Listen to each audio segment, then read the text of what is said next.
नमस्ते, मेरा नाम सुधीर है। इस वक्त हम मौजूद हैं हरदोई में। हरदोई में लगातार चंद्रशेखर की रैली में लगातार लोगों की संख्या बढ़ रही है। हमारे साथ कुछ युवा हैं, उनसे बातचीत करेंगे कि आखिर क्या कुछ होने वाला है यहाँ पर। क्या नाम है सर?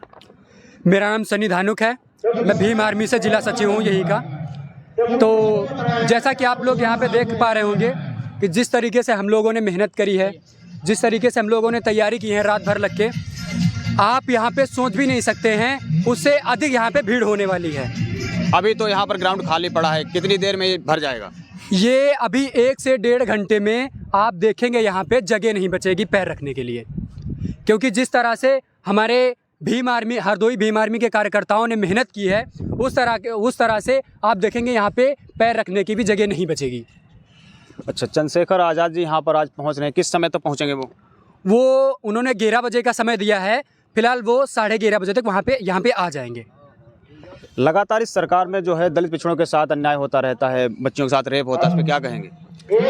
मैं बस यही कहना चाहूँगा कि अब वो समय दूर नहीं है जब हम लोग यहाँ पे अपना बहुजन राष्ट्र स्थापित करेंगे। लोग हिंदू राष्ट्र स्थापित करने की बात कर रहे हैं। मैं उनसे कह देना चाहता हूँ कि जिस दिन हम लोग अपने पे आ गए उस दिन यहाँ पे बहुजन राष्ट्र स्थापित होगा। और मैं उन मनुवादी पिल्लों से कहना चाहता हूँ कि अपनी हद में रहो। हम लोग अपने मिशन और अपने मोमेंट में अभी लगे हैं। अगर हमें ज़्यादा उखाड़ने की कोशिश करोगे तो फिर तुम्हें दिक्कत हो जाएगी। हम यहाँ के मूल निवासी हैं, ये भूलो मत। और तुम लोगों को 1 मिनट में यहाँ से भगाने का काम करेंगे।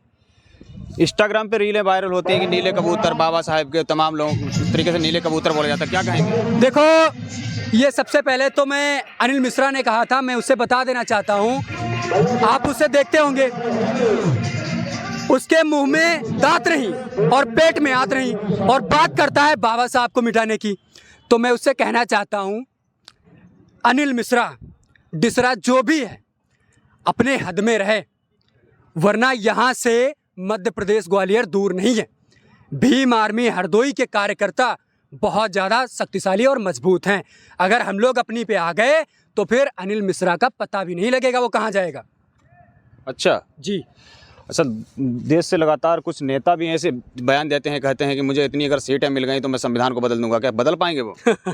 देखो, हम लोग यहाँ पे 85% हैं और अब चंद्रशेखर भाई के आने से यहाँ पे जो माहौल बना है ना, उससे अब हमें लगता है ये कलयुग नहीं, ये अंबेडकर युग बन गया है। समझ रहे हो? यहाँ पे बाबा साहब के चाहने वाले लोग बहुत हैं और जब तक बाबा साहब की औलादें यहाँ पे जिंदा हैं, किसी की माई ने इतना दूध नहीं पिलाया जो संविधान बदल दे। अच्छा, ये जो लगातार लोग कहते हैं कि कलयुग है या कलम युग है, क्या बाबा साहब के संविधान के बाद ये क्या चालू हुआ है? देखो, ये शुरू हो गया है कलम युग। ठीक है, ये कलम युग है। हम लोग अपने समाज के बीच जाते हैं। मैं भीम आर्मी का जिला सचिव हूँ। ऐसा कोई दिन नहीं है जिस दिन मैं किसी न किसी गांव में मीटिंग ना अटेंड करूं। लगातार समाज को जगाने का काम कर रहा हूं। लगातार लोगों के बीच जा रहा हूं। लोगों को शिक्षा की ओर आकर्षित करने का काम कर रहा हूं। सर, क्या नाम है? मेरा नाम अनिल भारती सुद्रा। मैं बीकापुर विधानसभा अयोध्या का रहने वाला हूं। बहुत दूर से चल के आए हैं आप? सर, हम तो समझ लीजिए अयोध्या हरदोई से करीब 200-250 किलोमीटर का फर्क है। हम सब लोग दिल्ली से लेकर मुंबई तक भी जाने के लिए तैयार रहते हैं भाई चंद्रशेखर आज़ाद जी के संघर्ष के लिए, क्योंकि भाई चंद्रशेखर आज़ाद ना भूख देखते हैं, ना प्यास देखते हैं, ना दिन देखते हैं, ना रात देखते हैं। समाज की लड़ाई लड़ने के लिए दिन रात वो खड़े रहते हैं। तो हमको वहाँ से यहाँ तक आने में भाई चंद्रशेखर आज़ाद जी के हाथों को मजबूत करने में मुझे क्या प्रॉब्लम होती है? भाई साहब, अगर चंद्रशेखर भाई एक इशारा दे दे, ये तो भारत में ही घूम रहे हैं। आपको नीला कबूतर बताया जाता है? नीला कबूतर अभी भाई चंद्रशेखर आज़ाद जी ने बताया है कि नीले कबूतर नहीं, बाबा साहब अम्बेडकर के नीले बाज हैं। इतिहास गवाह है कि जिस तरफ अगर नीले बाज चल गए ना, तो अच्छे जो मनवादियों घूम रहे हैं ना, बाबा साहब के ऊपर टिप्पणी कर रहे हैं ना, उनको ये नहीं पता है कि किसकी वजह से हम। ग्वालियर के अनिल मिश्रा कहते हैं बाबा साहब का अस्तित्व खत्म कर देंगे। वो अस्तित्व खत्म करने की बात तो वो बहुत दूर की छोड़ दे। वो सबसे पहले बाबा साहब के किसी भी संविधान की तरफ अगर गलत आंख उठाकर भी देख लिया ना, तो आंख भी उनकी बाज निकालने जानते हैं। यह बात अनिल मिश्रा कान खोलकर सुन ले, क्योंकि अभी हाल ही में बाबा साहब का पुतला फूंकने की कोशिश की गई मध्य प्रदेश में। देखो, पुतला फूंकने से कुछ नहीं होगा, ठीक है। वो पुतला फूंके हैं तो हमारे भाई चंद्रशेखर आज़ाद जी ने सीधा 72 घंटा का चेतावनी दिया है कि अगर 72 घंटे के अंदर प्रशासन उनको गिरफ्तार नहीं करेगा तो याद रख लेना वही 1 जनवरी है जिसने भीमा गोरेगांव ने 500 महार लोगों ने 28,000 मनुवादियों की पसीना छुड़ा दिए थे। अगर उस व्यक्ति पे कार्रवाई नहीं हुई तो क्या 1 जनवरी को नीला हो जाएगा ग्वालियर? ग्वालियर तो ग्वालियर ही है, पूरा भारत नीला हो जाएगा। और लगातार जो है बहुजन लोगों पे यानी दलित पिछड़ों आदिवासियों पे लगातार उनका उत्पीड़न किया जाता है, महिलाओं के साथ और बेटियों के साथ लगातार रेप होता है, उस पर क्या कहेंगे? जितना भी इस सरकार में हत्या, रेप, बलात्कार हो रहा है, सिर्फ और सिर्फ अगर कोई लड़ाई लड़ रहा है भाई चंद्रशेखर आजाद जी लड़ाई लड़ रहे हैं, क्योंकि नेता, विधायक, सांसद तो सारे लोग बनकर बैठ जाते हैं अपने घरों में छिपकर, लेकिन सड़क से लेकर सदन तक सिर्फ और सिर्फ भाई चंद्रशेखर आजाद जी बहन बेटियों के सम्मान के लिए, विद्यालय के लिए, स्कूल के लिए और हर एक शिक्षा के लिए भाई चंद्रशेखर आजाद चाहे दिन हो चाहे रात हो वो हमेशा 24 घंटा तैयार रहते हैं। भाई चंद्रशेखर आजाद जब तक ले इस धरती पर है कोई माई का लाल पैदा नहीं हुआ कि बहुजन समाज के ऊपर गलत निगाह से देख दे। देखिए, बहुत दुर्भाग्य है मतलब उत्तर प्रदेश का, क्योंकि जो मुख्यमंत्री जिसको मठ में होना चाहिए वो आकर के अगर सत्ते में बैठा है तो आप समझ सकते हैं शिक्षा को समझता नहीं तो कमज़ोर तो करेगा। तो दुर्भाग्य तो हमारे लोगों का है ना कि उसको मुख्यमंत्री बना दिए हैं, लेकिन इस बार हमारे बहुजन समाज और ओबीसी समाज सब जागरूक हो चुके हैं। इस बार सत्ता को उखाड़ फेंकेंगे 2027 में। तो क्या 2027 में चंद्रशेखर जी पूरे उत्तर प्रदेश में चुनाव लड़ेंगे? भाई पूरे उत्तर प्रदेश में चुनाव लड़ेंगे और बहुमत में भाई की जो सरकार है पूर्ण बहुमत से सरकार बनेगी। सरकार बना लेंगे? बिल्कुल 100% बना लेंगे। और भारतीय जनता पार्टी सबसे पैसे वाली पार्टी है, क्या उसको कैसे हराएंगे भाई?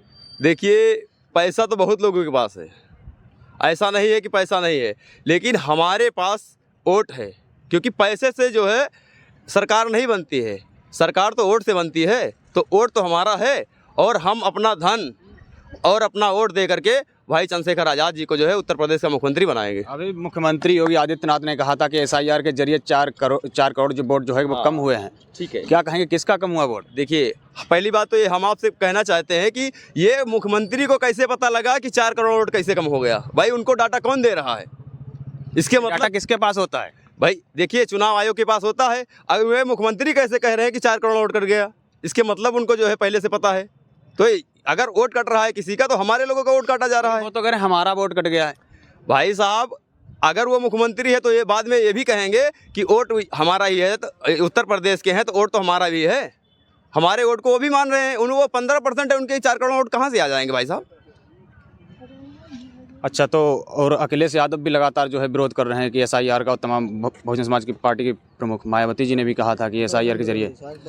तो क्या लग रहा है, ये वोट हम लोगों का कटा है या फिर भारतीय जनता पार्टी का कटा है? देखिए, भारतीय जनता पार्टी का वोट कुछ नहीं कटेगा, क्योंकि देखिए ज्ञानेश जब उनसे मिला हुआ है और उत्तर प्रदेश के CM ये जान रहे हैं कि 4 करोड़ वोट कट गया है, तो इसके मतलब ज्ञानेश उनको डाटा देता रहता है माननीय मुख्यमंत्री साहब को। तो ऐसा है कि इन दोनों की मिली भगत है, नहीं तो हमारे पास तो डाटा नहीं है या अदर किसी पार्टी के पास तो डाटा नहीं। 4 करोड़ वोट कट गया कैसे उनको मालूम हुआ? भाई सरकार तो वहाँ पे खुद मतलब उसको सोचना चाहिए ना कि हमारे पास डाटा कहाँ से आया, और युवा उनसे पूछने का काम करेगा कि मान्यवर SIR पूरा कंप्लीट नहीं हुआ, आप पहले से कह रहे हैं 4 करोड़ वोट कट गया। EVM से चुनाव होगा, फिर आरोप लगेगा, विपक्ष लगाएगा, आप लोग भी लगाएंगे कि EVM से चुनाव हुआ इसलिए हार गए। क्या कहें? देखिए, ये बिहार नहीं है, ये उत्तर प्रदेश है। भाई के एक संदेश से आपको ये मालूम होना चाहिए कि वही चंद्रशेखर आज़ाद हैं जिनके आगे कोर्ट तक झुकती है। विद्यालय वाले मामले में आपने देखा होगा, उसी कोर्ट ने फैसला दिया था कि सरकार का फैसला सही है। जो विद्यालय का मर्जर हो रहा था, उसी कोर्ट ने लास्ट में निर्णय लिया कि सरकार का फैसला गलत है। तो भाई चंद्रशेखर आज़ाद नाम नहीं, एक ब्रांड है जिनके आगे सरकारें झुकती, कोर्ट झुकता है। अच्छा, जो स्कूल मर्जर किए थे वापस हो गए, लेकिन उनमें शिक्षा व्यवस्था इस तरीके की है कि आप देख पा रहे होंगे कि बच्चों को किस तरीके से उनको शिक्षा मिल पाएगी, जो लोग सक्षम नहीं है बड़े बड़े स्कूलों में जाने के लिए जहां ज़्यादा फीस है। तो क्या आप उनका बराबरी कर पाएंगे? देखिए, पहली बात तो ये है कि हमारी भीम आर्मी पाठशाला चलती है, हम लोग प्रयास कर रहे हैं कि अपने लोगों को शिक्षा देने का।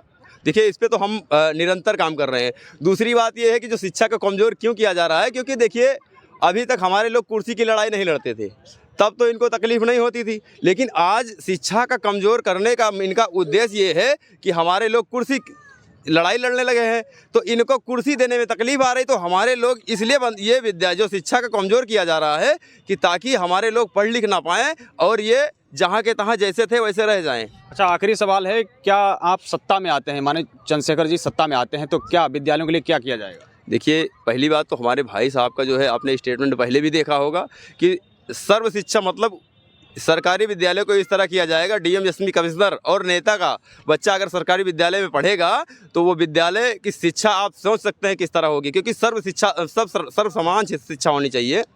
शिक्षा एक समान होनी चाहिए, इसमें जो है एसपी डीएम कलेक्टर नेताओं सबके बच्चे एक साथ पढ़ने चाहिए। जी, अगर ऐसा होगा तो भाई जाहिर सी बात है शिक्षा में कोई कमी रहेगी नहीं।